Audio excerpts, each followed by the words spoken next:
السلام علیکم ورحمۃ اللہ وبرکاتہ۔ اعوذ باللہ من الشیطان الرجیم، بسم اللہ الرحمن الرحیم۔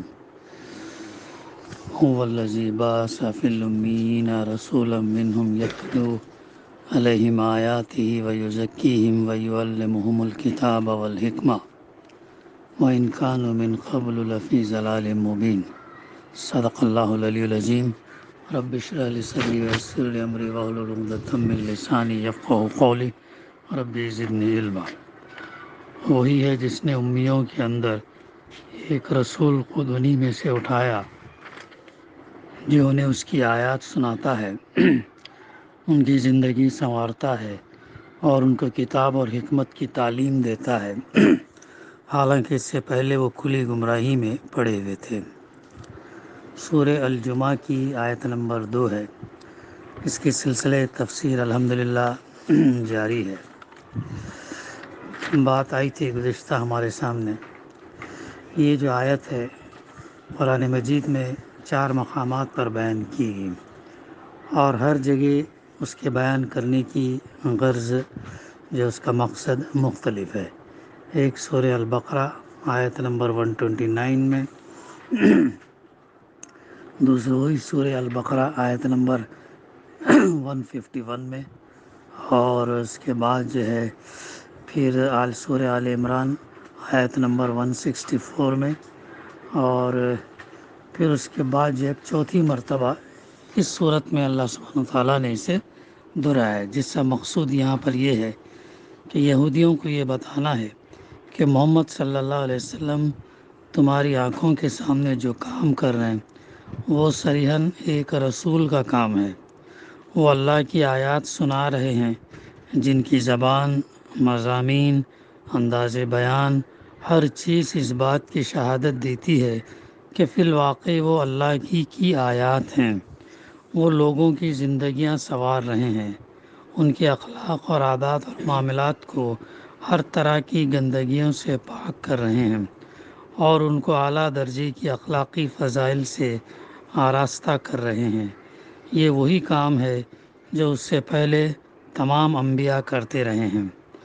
پھر وہ صرف آیات ہی سنانے پر اکتفا نہیں کرتے بلکہ ہر وقت اپنے قول اور عمل سے اور اپنی زندگی کے نمونے سے لوگوں کو کتاب الہی کا منشا سمجھا رہے ہیں اور ان کو اس حکمت اور دانائی کی تعلیم دے رہے ہیں جو انبیاء علیہ السلام کے سوا آج تک کسی نے نہیں دی۔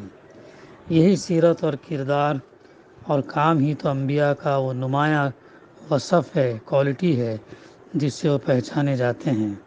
پھر ایک ایسی ہٹ درمی ہے کہ جس کا رسول برحق ہونا اس کے کارناموں سے علانیہ ثابت ہو رہا ہے، اس کو ماننے سے تم نے صرف اس لیے انکار کر دیا کہ اللہ نے اسے تمہاری قوم کی بجائے اس قوم میں سے اٹھایا جسے تم امی کہتے ہو، یعنی یہ بنی اسرائیل میں سے نہیں ہیں بلکہ بنو اسماعیل میں سے ہیں، بنی اسحاق میں سے نہیں ہیں بلکہ بنی اسماعیل میں سے ہیں۔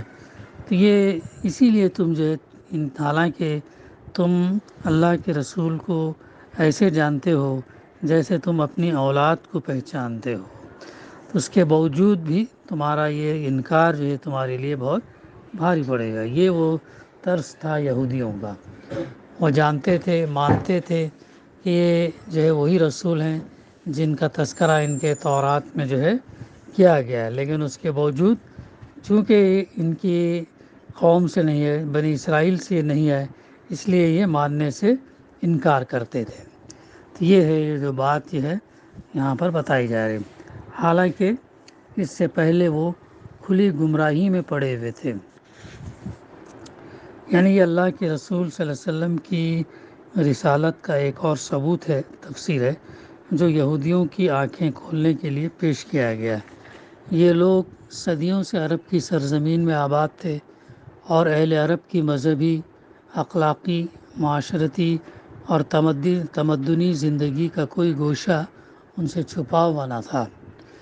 ان کی اس سابق حالت کی طرف اشارہ کر کے فرمایا جا رہا کہ چند سال کے اندر محمد صلی اللہ علیہ وسلم کی قیادت اور رہنمائی میں اس قوم کی جیسی کایا پلٹ گئی ہے، اس کے تمام عینی شاہد ہو تمہارے سامنے وہ حالت بھی ہے جس میں یہ لوگ اسلام قبول کرنے سے پہلے مبتلا تھے، وہ حالت بھی ہے جو اسلام لانے کے بعد ان کی ہو گئی، اور اسی قوم کے ان لوگوں کی حالت بھی تم دیکھ رہے ہو جنہوں نے ابھی اسلام قبول نہیں کیا۔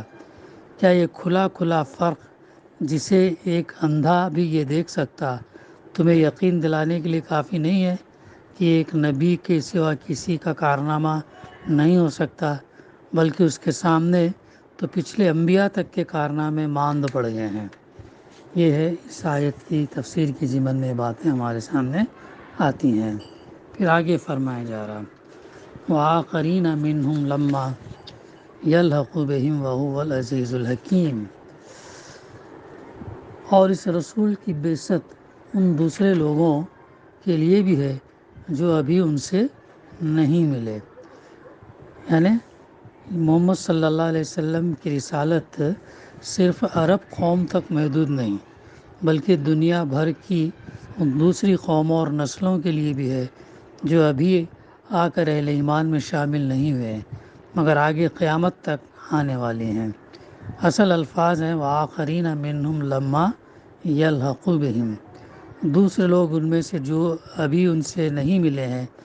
اس میں لفظ منہم ان میں سے کے دو مطلب ہو سکتے ہیں، ایک یہ کہ وہ دوسرے لوگ امیوں میں سے ہیں، یعنی دنیا کی غیر اسرائیلی قوموں میں سے ہوں گے، دوسرے یہ کہ وہ محمد صلی اللہ علیہ وسلم کو ماننے والے ہوں گے جو ابھی اہل ایمان میں شامل نہیں ہوئے ہیں مگر بعد میں آ کر شامل ہو جائیں گے۔ اس طرح یہ آیت من جملہ ان آیات کے ہیں جن میں تصریح کی گئی ہے کہ رسول اللہ صلی اللہ علیہ وسلم کی بعثت تمام نوع انسانی کی طرف ہے اور ابد تک کے لیے ہے۔ قرآن مجید کے دوسرے مقامات جہاں اس مضمون کی صراحت کی گئی ہے وہ سورہ انعام میں آیت نمبر 19، سورہ اعراف میں آیت نمبر 158، سورہ انبیاء میں آیت نمبر 107، سورہ فرقان میں آیت نمبر 1، سورہ سبا میں آیت نمبر 28، ایسے اور مختلف مقامات میں جو ہے اس کا تذکرہ ہمیں ملتا ہے۔ یہ بھی فرمایا کہ اللہ کے رسول صلی اللہ علیہ وسلم رحمت للعالمین ہے، تمام عالم کے لیے رحمت بنا کر بھیجے گئے۔ وہ صرف مسلمانوں کے لیے رسول نہیں بلکہ تمام انسانیت کے لیے اللہ کی جانب سے جو ہے پیغمبر بنا کر بھیجے گئے ہیں، اور ان کا کام جب اس سے پہلی والی آیت میں بتایا گیا۔ ان کی بعثت کا مقصد لوگوں کو برے انجام سے ڈرانا اور اچھے انجام سے خوشخبری دینا، اچھے انجام کی خوشخبری دینا، یہ ہے۔ تو دوسرے لوگوں کے لیے بھی ہے جو ابھی ان سے نہیں ملے۔ پھر فرمایا وَهُوَ الْعَزِيزُ الْحَكِيمُ، اللہ زبردست ہے اور حکیم ہے، یعنی یہ اس تفسیر ہے، یعنی اس کی قدرت اور حکمت کا کرشمہ ہے کہ ایسی امی قوم میں اس نے ایسا عظیم نبی پیدا کیا جس کی تعلیم اور ہدایت اس درجے انقلاب انگیز ہے، اور پھر ایسے عالمگیر ابدی اصولوں کی حامل ہے جن پر تمام نوع انسانی مل کر ایک امت بن سکتی ہے اور ہمیشہ ہمیشہ ان اصولوں سے رہنمائی حاصل کر سکتی ہے۔ کوئی بناوٹی انسان خواہ کتنی ہی کوشش کر لیتا یہ مقام اور مرتبہ کبھی حاصل نہیں کر سکتا تھا۔ عرب جیسی پسماندہ قوم تو درکنار، دنیا کی کسی بڑی سے بڑی قوم کا کوئی ذہین سے ذہین آدمی بھی اس پر قادر نہیں ہو سکتا کہ ایک قوم کی اس طرح مکمل طور پر کایا پلٹ دے اور پھر ایسے جامع اصول دنیا کو دے دے جن پر ساری نوع انسانی ایک امت بن کر ایک دین اور ایک تہذیب کا عالمگیر اور ہماگیر نظام ابد تک چلانے کے قابل ہو جائے۔ یہ ایک معجزہ ہے جو اللہ کی قدرت سے رونما ہوا، اور اللہ ہی نے اپنی حکمت کی بنا پر جس شخص، جس ملک اور جس قوم کو چاہا ہے اس کے لیے انتخاب کیا۔ اس پر اگر کسی بیوقوف کا دل دکھتا ہے تو دکھتا رہے۔ تو یہ ہے وہ بات جو اس کے اندر فرمائی گئی۔ ذالک فضل اللہ یؤتیہ من یشاء واللہ ذو الفضل العظیم، یہ اس کا فضل ہے، جسے چاہتا ہے دیتا ہے، اور وہ بڑا فضل والا فرمانے والا ہے۔ یہ اللہ کی جانب سے ہے، یہ اللہ کا فضل ہے، جس کو چاہتا ہے ہدایت، جس سے کام لینا چاہتا ہے، جس کو نبی بنانا چاہتا ہے، جس سے پیغام رسانی کا کام لینا چاہتا ہے، وہ اللہ تعالیٰ اس کو عطا کرتا ہے۔ یہ ہمارے آپ کے کسی کہنے سے نہیں ہے، اور وہ بڑا اللہ تعالیٰ جو ہے فضل فرمانے والا ہے، کیونکہ وہ یہ عزیز بھی ہے، حکیم بھی ہے، علیم بھی ہے، اور اس لیے وہ یہ کام کرتا ہے۔ پھر آگے فرمایا جا رہا مثل الذین حملوا التوراة ثم لم يحملوها كمثل الحمار يحمل اسفارا بئس مثل القوم الذین کذبوا بآیات اللہ واللہ لا یہدی القوم الظالمین۔ جن لوگوں کو تورات کا حامل بنایا گیا تھا، یعنی یہودیوں کو تورات کا حامل بنایا گیا تھا، مگر انہوں نے اس کا بار نہ اٹھایا۔ یعنی اس کے دو معنی ہیں، ایک عام اور دوسرا خاص۔ عام معنی یہ ہے کہ جن لوگوں پر تورات کے علم اور عمل اور اس کے مطابق دنیا کی ہدایت کا بار رکھا گیا تھا، مگر نہ انہوں نے اپنی ذمہ داری کو سمجھا اور نہ اس کا حق ادا کیا۔ ہم سے پہلے ان کی ذمہ داری تھی تورات کو یہ کرنا، لیکن انہوں نے اس کا نہ سمجھا نہ اس کا حق ادا کیا۔ اور اس کا دوسرے خاص معنی یہ ہے کہ حامل تورات گروہ ہونے کی حیثیت سے جن کا کام یہ تھا کہ سب سے پہلے آگے بڑھ کر اس رسول کا ساتھ دیتے جس کے آنے کی صاف صاف بشارت تورات میں دی گئی تھی، مگر انہوں نے سب سے بڑھ کر اس کی مخالفت کی اور تورات کی تعلیم کے تقاضے پورے نہ کیا۔ یہ ہے کہ ان کو دیا تھا، انہوں نے اس کا بار نہ اٹھایا۔ تو اللہ تعالیٰ آگے ان کی مثال اس گدھے کی بتا رہا، یعنی جس طرح گدھے پر کتابیں لدی ہوں اور وہ نہیں جانتا کہ اس کی پیٹھ پر کیا ہے، اسی طرح یہ تورات کو اپنے اوپر لادے ہوئے اور نہیں جانتے کہ یہ کتاب کس لیے آئی اور ان سے کیا چاہتی ہے، یہ کسی جس پر کتابیں لدی ہوئے۔ اس سے بھی زیادہ بری مثال ہے ان لوگوں کی جنہوں نے اللہ کی آیات کو جھٹلا دیا، یعنی ان کا حال گدھے سے بھی بدتر ہے۔ وہ تو سمجھ بوجھ نہیں رکھتا، اس لیے معذور ہے، مگر یہ سمجھ بوجھ رکھتے ہیں، تورات کو پڑھاتے ہیں، اس کے معنی سے ناواقف نہیں ہے، پھر بھی یہ اس کی ہدایت سے دانستہ انحراف کر رہے ہیں اور اس نبی کو ماننے سے قصداً انکار کر رہے ہیں جو تورات کی روح سے سراسر حق پر ہے۔ یہ نافہمی کے قصور اور نہیں ہے، بلکہ جان بوجھ کر اللہ کی آیات کو جھٹلانے کے مجرم ہیں۔ تو ایسے لوگوں کے بارے میں اللہ تعالیٰ فرما رہا ہے واللہ لا یہدی القوم الظالمین، ایسے ظالموں کو اللہ تعالیٰ ہدایت نہیں دیا کرتا۔ اب یہ مثال اللہ تعالیٰ نے تورات کی اور یہودیوں کی بتایا، جو اسے نہ سمجھے برابر، نہ اس کو عمل میں لائے اور جو ہے نہ لوگوں تک پہنچایا۔